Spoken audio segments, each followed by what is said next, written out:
One of the most critical and weighty decisions that I make as an ER doctor is whether to issue a mental health certification under BC's Mental Health Care Act. A little while ago, a young man was brought to the ER by police officers after his family called 911 because he sent concerning messages saying goodbye to his friends and family.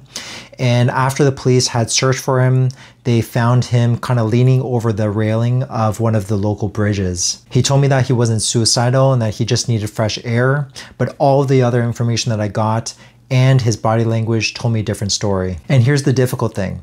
If I took his word for it and I let him walk out, I knew that there was a really good chance that I would be reading about him on the news the next morning. So this is an example of when I had to certify a patient and keep him in hospital against his will. These types of cases sometimes happen multiple times on a single shift, and it's not something that we take lightly. Why? Because it means that we're taking away a person's rights and freedoms and holding them in hospital against their will for assessment and treatment. So when would we do this?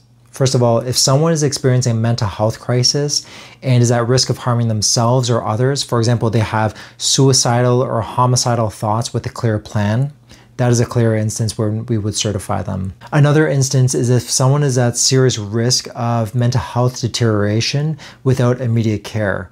So an example of that is if someone has psychotic symptoms with no insight or no real awareness of what's going on, and they have no intention of following up with a doctor in the community. Under the Mental Health Care Act, this allows us to keep someone in hospital for emergent psychiatric assessment even if they want to leave. It's meant to be temporary and just long enough for us to get them to a safer place physically and mentally. And it's a tough call every time because it's a balance between protecting someone's safety and respecting their autonomy and freedom. We don't make that decision alone. It's backed by legislation, reviewed by colleagues, and always documented very carefully. So in short, mental health certification is not about punishment.